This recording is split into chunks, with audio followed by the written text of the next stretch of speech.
Christianity has had one of the most enduring and tumultuous relationships with magic in world religions. On the one hand, the official word is that the practice is completely banned.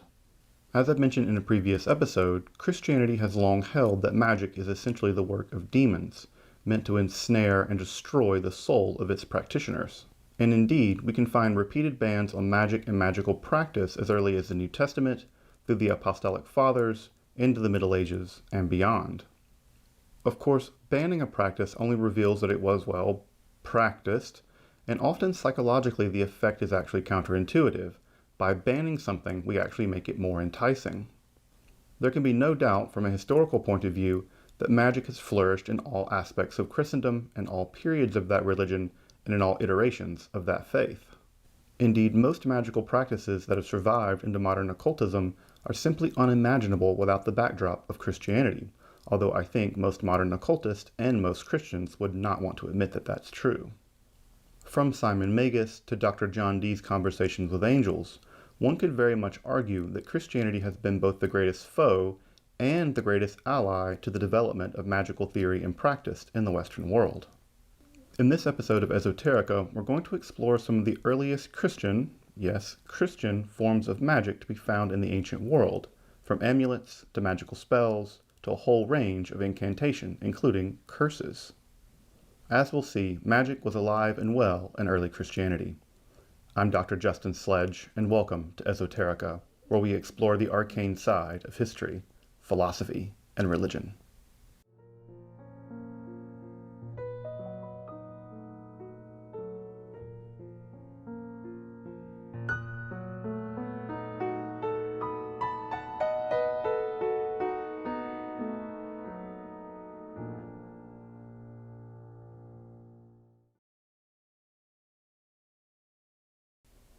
This episode is somewhat of a follow-up to the episode I made on the Greek magical papyri.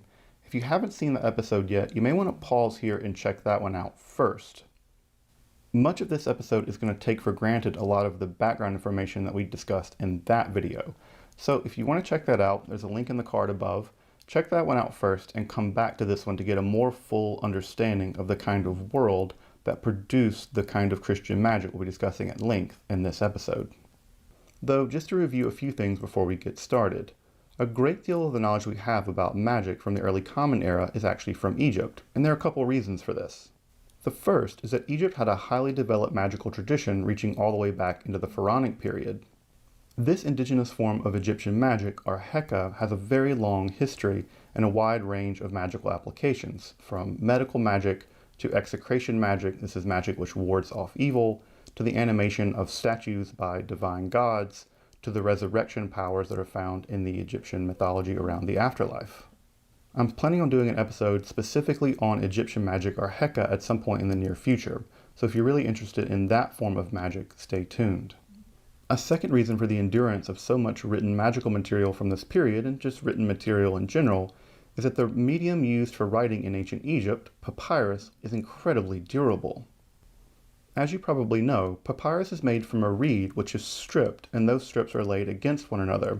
The juices from the papyrus reed itself act as a kind of glue, which bind those strips together into an incredibly durable material.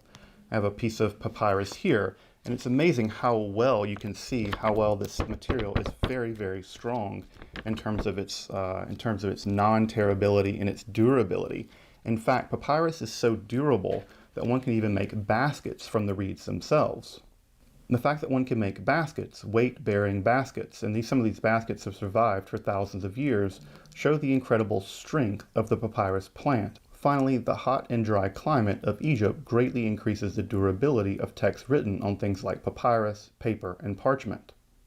In fact, in 2013, French archaeologists discovered a papyrus sheet in a cave describing the transport of stones. These stones were probably used for the Great Pyramid at Giza being built under the administration of Pharaoh Khufu. That text, the Diary of Merer, is over 4,500 years old and is still legible to this very day. What's really incredible when you think about that is that Jesus of Nazareth is closer to us in time than he was to the composition of that text, which only shows just how durable papyrus in this environment is.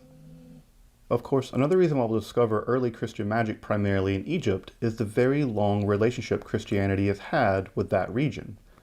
This relationship goes all the way back to the Gospel of Matthew, in which Jesus and his family are said to take in refuge during the massacre of the innocents allegedly perpetuated by Herod.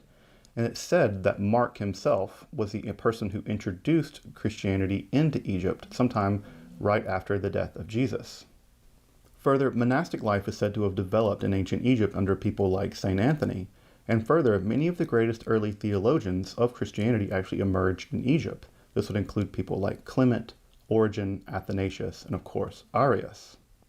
Another factor that may explain the rise of ancient Christian magic in Egypt is that ancient Christianity lived among several other religions and philosophies in that region at that time. Here we think, for instance, to Judaism, whose presence in Egypt actually predates Christianity by centuries. We have evidence of both Jewish temples operating in Alexandria, but also a Jewish presence dating all the way back to the Persian period on the Elephantine Island. This would also include the various religious and philosophical schools like Hermetism, Gnosticism, along with the various mystical and straightforwardly philosophical schools. We shouldn't forget this was also the land of Philo of Alexandria, along with people like Plotinus, the founder of Neoplatonism. And of course, we have to think of all those religions, philosophies, and mysticisms as being set against the backdrop of the indigenous religion of Egypt, which stretches back for millennia. Not to mention many religious newcomers to the region as well. This would include things like the cult of Serapis, the dualistic religion of Manichaeism, and many, many more. As you can see, Egyptian life was incredibly pluralistic and was marked by a high degree of cultural, religious, and magical syncretism. That is to say, Egypt in some sense was an ancient melting pot. Of course, before turning to talk about specifically Christian magic, we should note that Christianity had a very difficult relationship from its earliest beginnings. Indeed, part of this problem has to do with the fact that Christianity was a new religion. And the idea that a religion was new was basically the idea that it wasn't true in the Roman imagination. New and religion simply made very little sense in the Roman mind. Even Judaism, a religion that the Romans basically held in contempt for its single invisible God worshipped only in one temple in Jerusalem, still at some level respected Judaism for its great antiquity. Though this courtesy would not be extended to Christianity. Its leader, Jesus of Nazareth, had basically been executed in the most humiliating way for the most terrible of crimes, probably something like treason, and not just executed by crucifixion, but executed last week. The idea that an executed criminal could become a god was something that the Romans just found to be very, very unusual, perhaps even disgusting. So we have to understand that Christianity, from its very early period, had an uphill battle for legitimacy. Now, while Christianity did have this PR problem, the fact that it was a new religion, there's an interesting counterbalance to this in the ancient world. And that counterbalance has to do with the fact that many people, in fact, believed Jesus did do the miracles ascribed to him. In fact, many early Christians were thought to actually have magical or miraculous powers.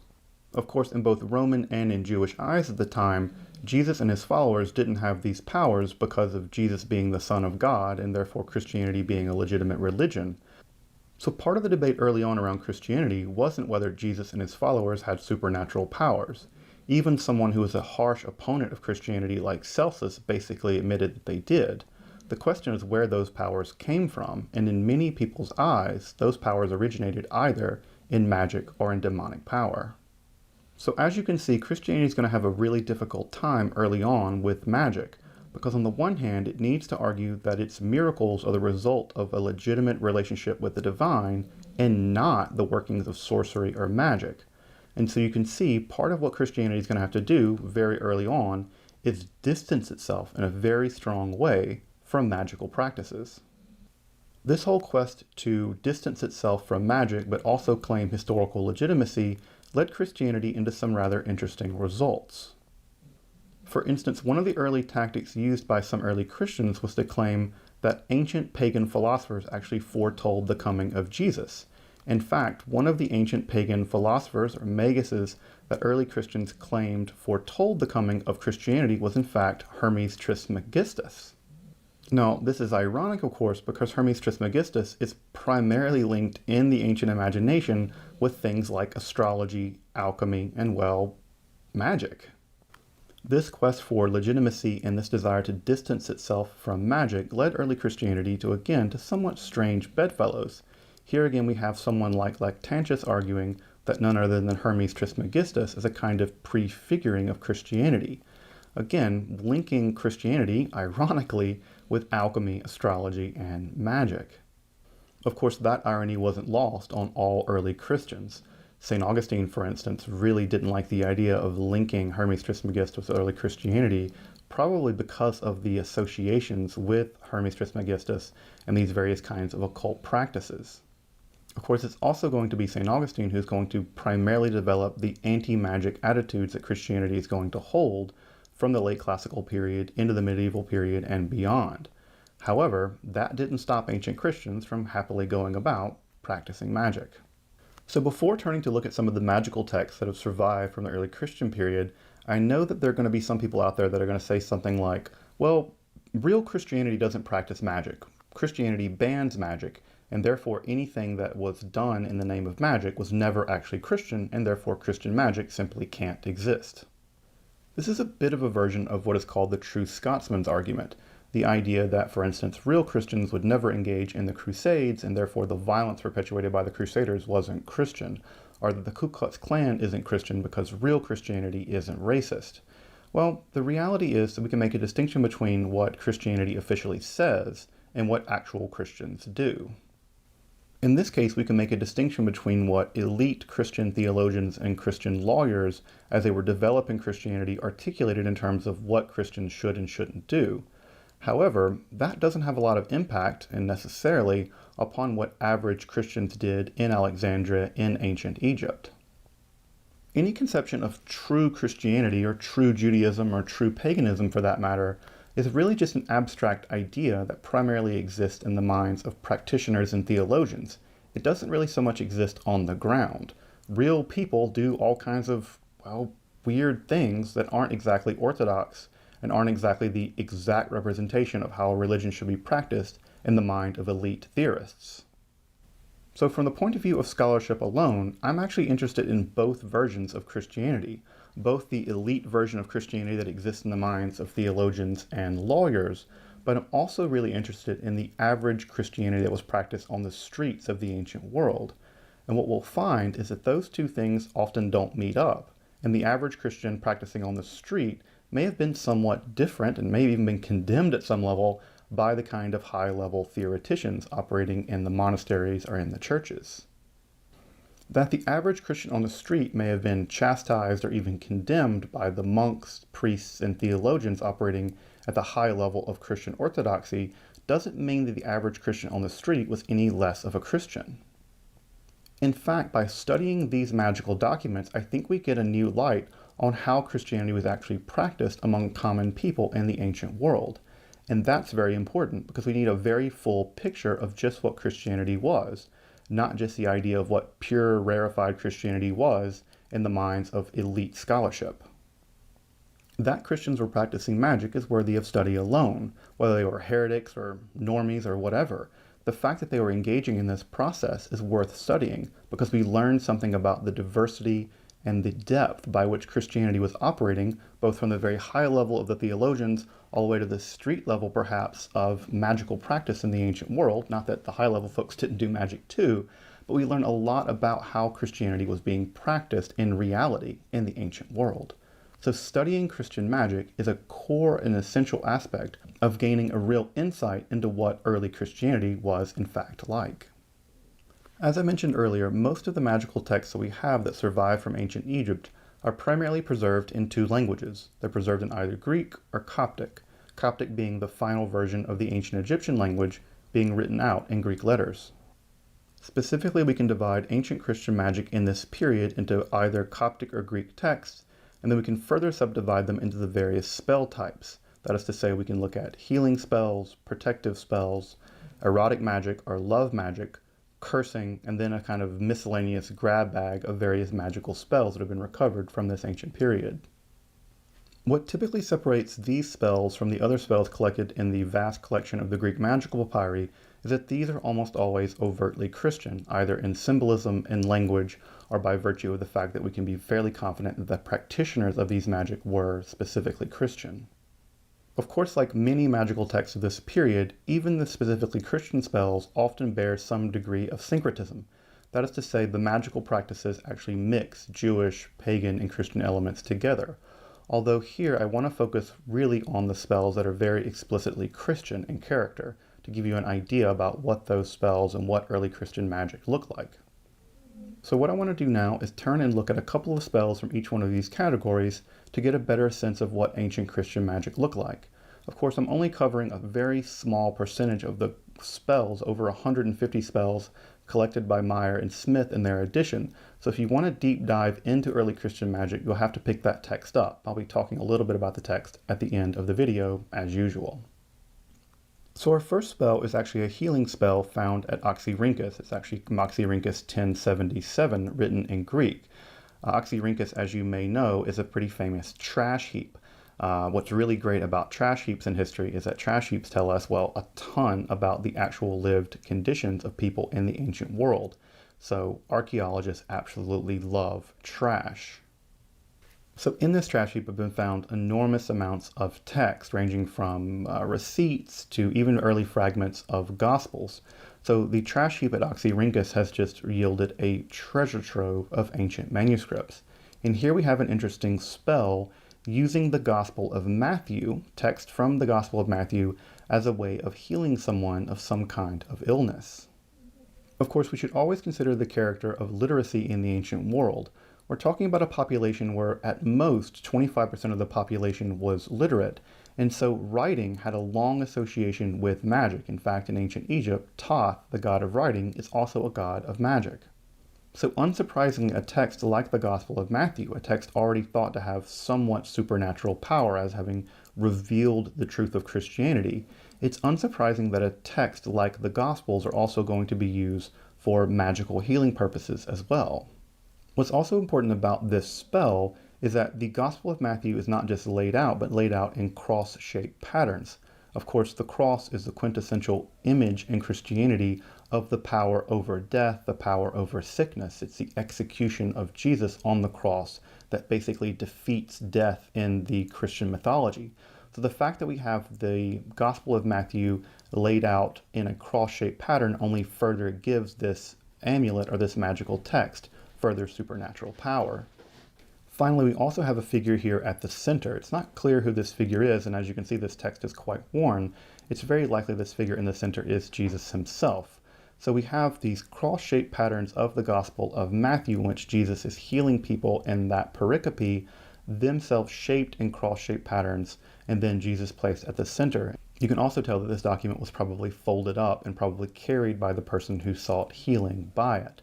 So this amulet is fascinating because it uses a section from the Gospel of Matthew along with the cross-shaped configuration of the words, along with an image of Jesus, all to probably effect a kind of magical healing of the person that carried this amulet.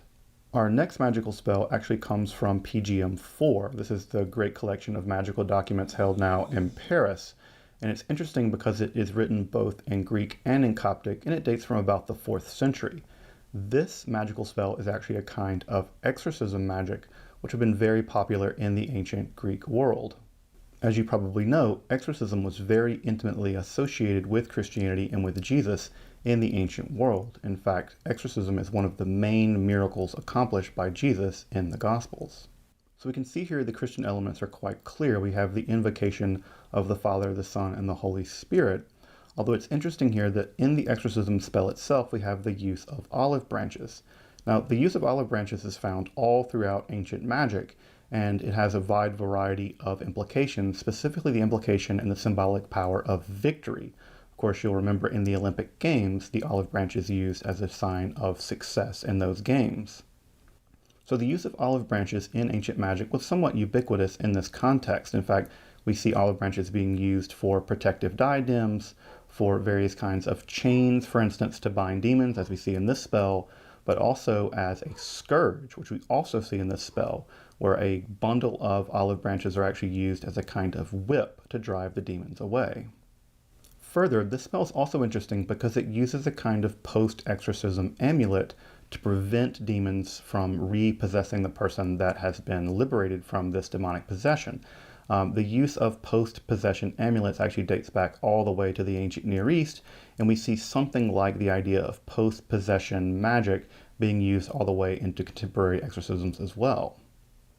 What's perhaps interesting about this later aspect of the exorcism spell is that this later section may be earlier and may reflect a kind of syncretism with the indigenous religion of ancient Egypt and the Christian religion. Here in this later section of the incantation, the section of the amulet being written on metal, is actually gods like Bes and Horus. Of course, Bes and Horus were powerful Egyptian deities, and we see this repetition of these magical words over and over again. You'll see P-H-O-R being repeated in Coptic over and over. That P sound is actually the definite article in Coptic, and so it's probably some repetition of the Horus over and over and over again in various kinds of permutations in order, in some sense, to drive the demons away by the power of, it seems, Horus and Bes. So again, a really interesting syncretistic exorcism spell, which both uses Christian imagery and Christian language and Christian invocation, but at the same time is actually using Egyptian deities as a form of amulet to keep the demon from repossessing. So we use Christianity to get rid of the demon, but we use Egyptian religion to keep the demon from getting back into that person. So again, a fascinating spell that shows the lines between Christianity and Egyptian religion aren't always clear in the ancient world. Another spell here we can take a look at is a protective spell composed in Greek sometime between the 5th and the 7th centuries. This spell is interesting because it uses both language from the Lord's Prayer, obviously a very important prayer in the history of Christianity, but it also mentions something called the exorcism of Solomon. Solomon, of course, is very important in the history of control over demons. Certainly by this time period and before and all the way into modern occultism, Solomon is associated with his power to control, manipulate, dispel, and get demons to kind of do what you want.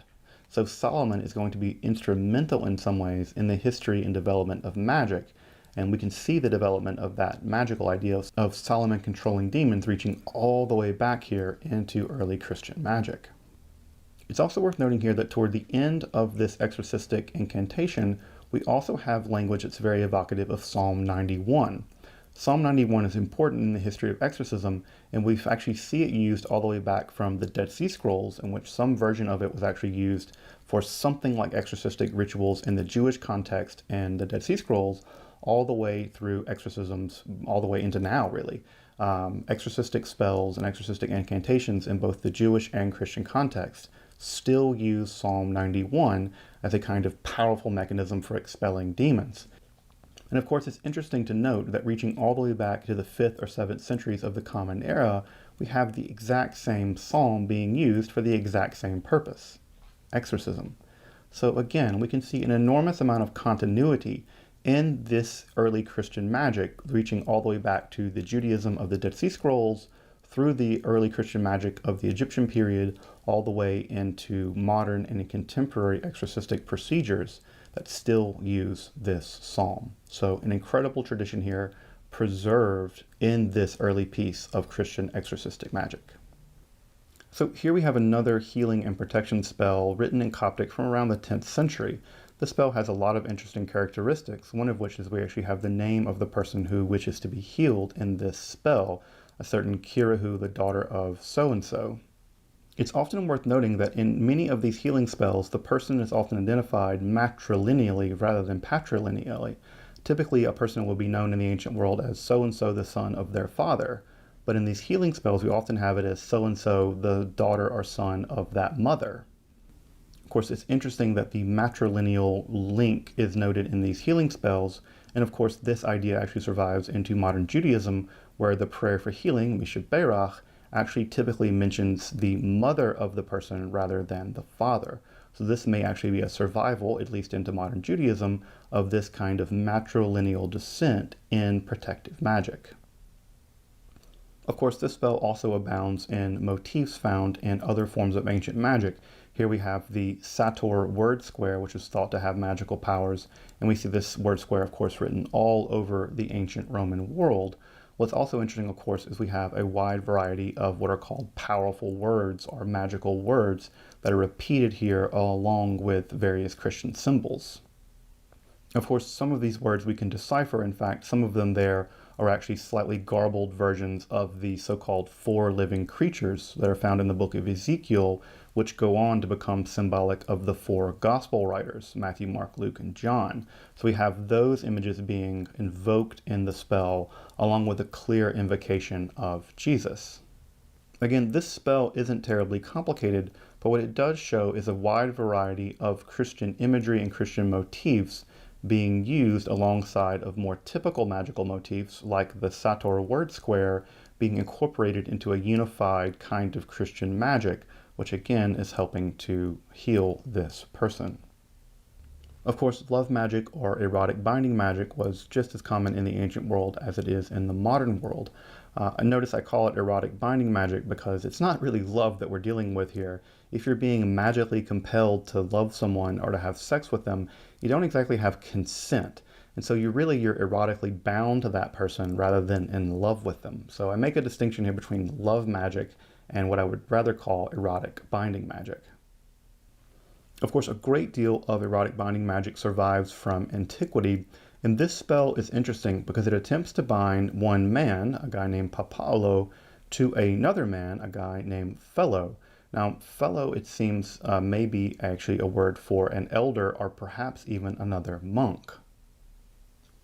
Of course, this spell is interesting because while we don't have a great deal of same-gendered love magic from the ancient world, although I did mention one of those spells in my other episode on the Greek magical papyri, this one's interesting because it's not just same-gendered love magic, but it actually might be same-gendered love magic between two monks. Now again, I know what some of you may be thinking. Magic alone is not allowed in Christianity, and there's no such thing as Christian magic. Well, of course, many Christians practice magic, as this entire episode's about. You might also be saying something like, well, Christians aren't supposed to be gay. Well, sorry, they are. There are lots of gay Christians. And so unsurprisingly, in the ancient world, we're going to have erotic bonding magic between men, and perhaps here even between monks. Sorry, not sorry. History just is what it is. This magical spell is rather complicated, and unsurprisingly, if it were written by a monk, of course, monks are going to have access to a much higher degree of literacy, and therefore perhaps a much higher degree of literacy in magical techniques. So we here have a great deal of magical words. The word rus is being used over and over again, although exactly what this word is meant to mean is unclear. But we also have the invocation of the typical name of God used in these texts, Al Sabaoth, the idea of God of the hosts, which is a classic name for God in Israelite and Hebrew scriptures, along with the ubiquitous ring characters that we see all through Greek magical practice. These ring characters are a bit mysterious, and I've actually done an entire episode on their history and development. But clearly these ring elements in this spell are meant to further enhance its magical power. So again, this spell actually betrays a lot of what we know about Greco-Egyptian magical practices, although it's clearly being used here very likely by a monk in order to entice another monk to have sex with him. And it's very clear, right, that this is sexual. The language here is very clearly erotic. So again, an interesting spell because it shows a range of magical practices from this period, and also, of course, interesting because it is a same-gender erotic binding spell, which are pretty rare in the ancient world. So worth investigating, worth looking at these spells more closely, because again, they reveal that the ancient world was, well, a lot like our world. Unsurprisingly, as much as people seek love in the ancient world, they also seek to curse people they hate. And so we also have a wide variety of curse spells to be found in early Christian magic. So some of the more interesting and, well, macabre spells that we actually have in early Christian magic are those written on bones, sometimes camel bones, but as we'll see, one of these spells is actually even written on a human rib, and we have some reason to believe that some of these spells would have been written in blood on those bones. Of course, mummies and corpses have long held the idea in ancient Egypt of having supernatural powers, the idea that they have somehow survived death, a common idea in ancient Egyptian religion. So it's not surprising that curses, the idea that you would send evil to someone or send death to someone, is going to be associated with blood and bones, and actually burying those bones with written curses on them with the corpses of people. So here we're going to turn to some curses, and we're going to see that the use of bones, human bones in fact, was not at least super uncommon in ancient Christian magic. So here's a curse spell actually written on a human rib bone. Now again, where they got a human rib bone is mysterious and weird, but the actual spell here is meant to curse someone called Apollo. Now Apollo was just a typical Greek name. Lots of people were named Apollo, including Christians. And what's interesting about this spell is that it's supposed to rain down all kinds of curses, perhaps in the form of an angry ghost, which is something we also see in Egyptian mythology. But here you'll notice that one of the curses is that they will be bombarded or cursed like the people of Sodom and Gomorrah. Of course, a clear reference to the two famous destroyed cities in the Hebrew Bible, thus linking this Egyptian magic perhaps with a more biblical story that a Christian or perhaps a Jew would have known. Also, it's worth noticing here that we actually know the person who wrote this spell out. We have a certain Jacob of Euphemia, and the fact that we know his name was Jacob further tells us that either this person was a Christian or a Jew. So again, we have magic being written out on a bone, probably placed with a corpse, meant to somehow summon perhaps that corpse into the form of an angry ghost to curse the person that Jacob here really just doesn't like. So don't cross Jacob of Euphemia. This other spell is a bit more vague, but it also is prescribed to have been written on a bone. Now we don't have the actual version written on a bone, we simply have the spell that tells us that in order to be effective it must be written on a bone and placed with a corpse. What this spell does is again somewhat vague, but it seems like it might be a kind of necromancy that attempts to revivify the dead, a common motif of course in ancient Egyptian mythology. There's a relatively obscure reference here to a child with flowing hair. We're not quite sure exactly what this is meant to represent, but I suspect that this spell is probably meant to revivify a dead child. Of course, child death in the ancient Egyptian world, or the ancient world more generally, is very common, and so it's not surprising that a desperate parent would turn to a kind of necromancy in the hopes of their child somehow either surviving death or actually being physically resurrected through a kind of magic. So as someone who recently had a child and who also has a young 2-year-old, this piece of magic is especially touching and sad and powerful. I think a cross-cultural idea we can all grasp, Christian or otherwise, is that grief drives people to do rather extreme things, and there's probably perhaps very few forms of grief more extreme than the loss of a child. So unsurprisingly, we may have a spell here which is attempting to revivify a dead child in the form of a kind of necromancy written on a bone and perhaps placed with that very corpse. So again, a very sad and touching form of magic, but again, a form of magic which cuts through barriers like Christian or Jewish or pagan and tells us what we're dealing with are people, and perhaps people in profound grief. Again, some of these spells border a bit on the humorous. Here we have a 4th or 5th century spell written in Coptic where a certain Mary is cursing a certain Martha. And it seems like, we don't know what Martha did, but Mary's curse is very extreme, where she invokes the power of Jesus to ruin Martha's marriage and fill her full of ulcerous tumors and all kinds of things. Again, I don't know what Martha did, but damn, like, be careful not to cross Mary here with her curses. So again, what's interesting to me about these spells is not often how complicated they are, or how weird they are, or how the magic is meant to do X, Y, or Z. This just gives us a glimpse into the life of common everyday people, where apparently Mary and Martha had some kind of feud, and Mary decided that rather than going about the regular way of disliking her, she decides to in fact invoke Jesus himself to curse her and ruin her marriage, etc. So again, just a glimpse into the human life of people using early Christian magic as a way of cursing people. Now again, would the average Christian bishop say this was a good idea? Of course they wouldn't. But does that matter to average Christian people who are obviously in a tiff with one another?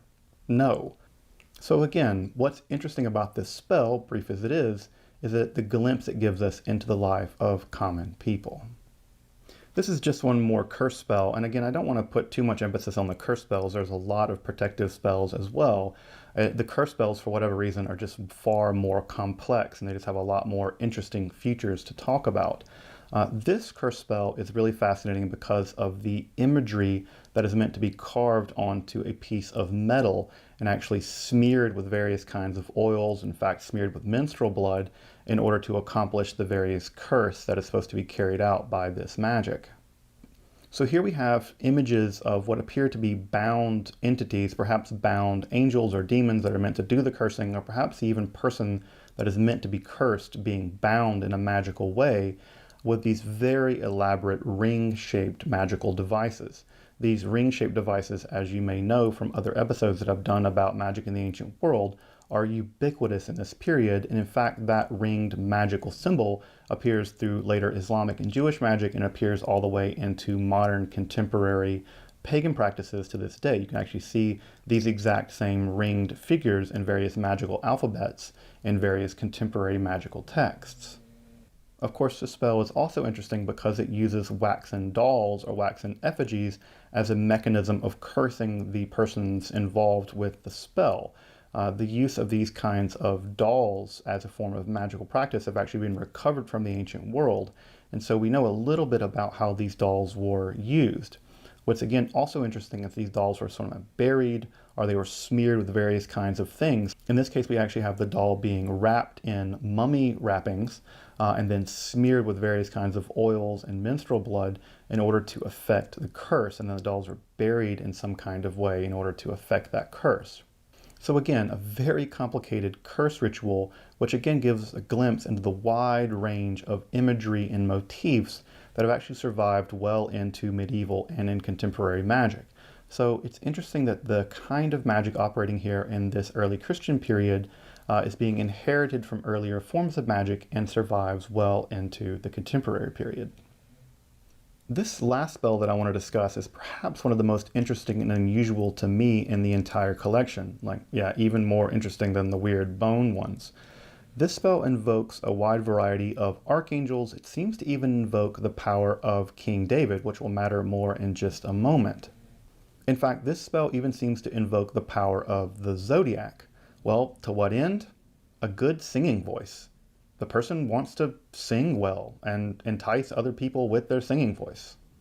In fact, the spell even reads that the operator of this kind of magic wants to be such a good singer that people demand an encore and in fact closed their shops to come listen to this guy sing. Interestingly, we even know the name of the person who invoked this magic. He was a certain Cerberus of Anna. Now, I've never heard of Cerberus of Anna. Maybe his spell really worked and he was the rage of the ancient world. But what's interesting here is that we have a wide variety of magical techniques and devices being used to try to get this guy to sing well. One of the more interesting aspects of this spell is that part of what it invokes are the 7 holy vowels. These are the 7 vowels of the Greek alphabet, which are said to be tattooed across the chest of the Father Almighty. Yeah, that Father Almighty, like Father Almighty, maker of heaven and earth, of all things seen and unseen, like Father, Son, and Holy Spirit, that guy. So the idea is that apparently the Father Almighty has a chest piece tattooed across his chest with all these vowels, and part of how this spell is supposed to work is by invoking the power of those vowels. Now we see the use of those vowels in various kinds of permutations all through magic, both Christian and otherwise, in the ancient world. And the use of these vowels may have been something like a chant or a kind of hymn or a kind of drone meant to induce a kind of meditative or magical state. We really just don't know exactly how these vowels were being used, although we see them in everything from magical texts to Gnostic Gospels. But clearly the idea, at least in this text, is that they are actually tattooed across the chest of God, and one can invoke them or sing them or chant them somehow, and that leads further power to the incantation itself. This idea of the vowels being tattooed on the chest only occurs in a very few other magical texts, both of them Christian for whatever reason. So just why these vowels being tattooed on the chest of God seems to be either uniquely Christian or at least found only in Christian magic is unclear, but this is just such an evocative image that I couldn't pass it up. Further, what's also interesting about this spell is that we're given some insight into the media and the material culture of just how this spell is meant to be carried out. We're actually told that you have to write it out and with certain kinds of substances. We see this in various other forms of magic, but the fact that we actually have very detailed descriptions of what's going on here is fascinating. Further, we also have this very elaborate ring imagery, which again we've seen in other magical texts as well, and we see again spread all throughout ancient magic and all the way through medieval and contemporary magic. But notice it's interesting about this ring magical imagery here is that the scribe of this spell is actually depicted what might be Cerberus, the son of Anna, actually depicted here with a kind of lute or a kind of guitar. I'm not sure what the exact name for this ancient instrument would be, but notice this may actually be a picture of the person invoking this magic in their future state as a kind of magically empowered singer. Or it could be an image of the divine King David, who the spell also invokes. Of course, David also was famous as a musician.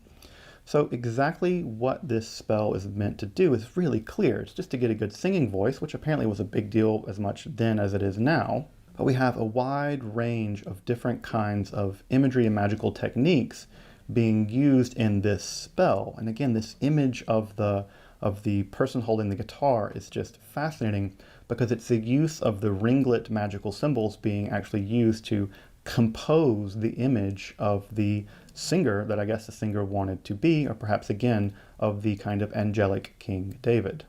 Again, this spell is just so interesting because of its complexity, the aim of the spell, and the general tenor of the spell that I just couldn't pass it up. So again, here we have a spell for a good singing voice, which again gives the gamut of this kind of magic. We have curses, we have perhaps revivification spells for children, and we have things as basic as healing spells, and then here we have a somewhat interesting, I think a rather interesting spell for the invocation of a good singing voice here in early Christian magic. Of course, this is just a small sample of the over 150 spells that have survived from this period of early Christian magic, and I'm not going to be able to do justice to the full range of those spells here. Although I will point out that because we have over 150 spells that have survived, this is probably indicative of the fact that we're probably thousands, probably tens of thousands of spells that were generated in the ancient Christian context, which only serves to prove that magic was alive and well in ancient Christianity.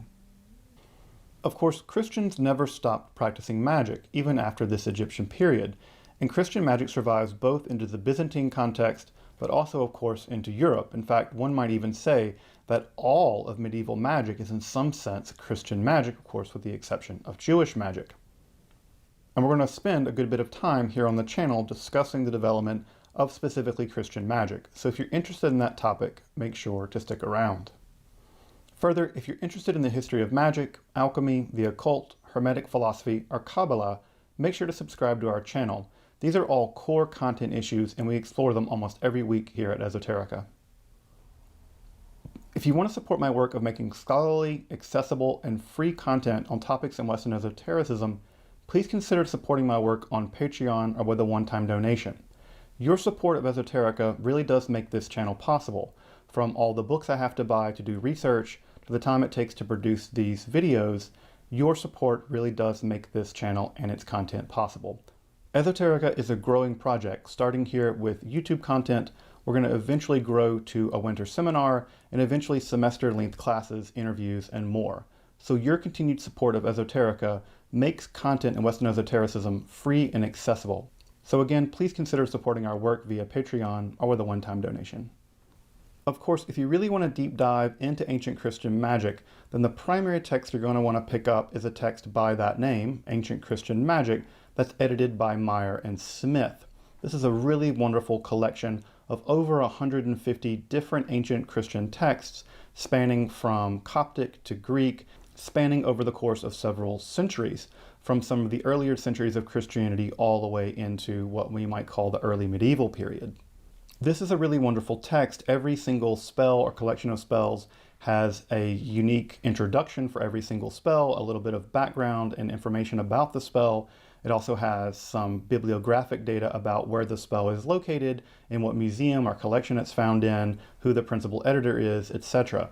So every single spell in the text gets a lot of attention, which is really, really nice, especially if you don't have a lot of background in ancient Christianity or in ancient Egyptian magic.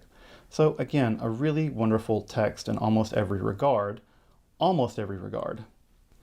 My only complaint about the text is that in the case of many of the magical symbols and many of the magical words, these are those little ringlet symbols that appear throughout Greco-Egyptian magic, but also in ancient Christian magic, in many cases, the signs are simply left out of the text. It'll simply have a bracket and say magical signs here or ring signs are here. It's unfortunate that in many cases, the actual magical symbols are not reproduced. Sometimes they are and sometimes they're not. In my general opinion, magic should be taken in its totality, and really understanding the text is not just having a translation from Greek or Coptic into English, but actually knowing what it was written on, noting exactly what kind of symbols were being used, so that we can really have a better understanding of exactly what this magic looked like in its original context. With that exception, I'll say that this text by Meyer and Smith is really a wonderful addition to anyone who wants to study ancient magic, ancient Christianity, or the overlap between those two, or even just the history of magic in general.